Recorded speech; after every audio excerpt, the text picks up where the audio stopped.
രാമകൃഷ്ണ, എന്തായി?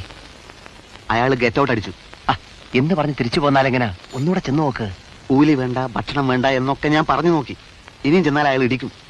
അയാളെ അറസ്റ്റ് ചെയ്യാൻ നമുക്ക് തെളിവുകൾ എവിടെ? എന്നാൽ ഇനി നീ താടി ഒട്ടിച്ച് ചെല്ല്.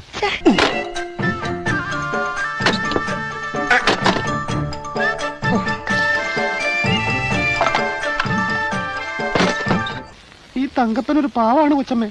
കണ്ടിട്ടൊരു കള്ളനെ പോലെ ഉണ്ട്. അയ്യോ, അത് താടി അല്ല, മുടി.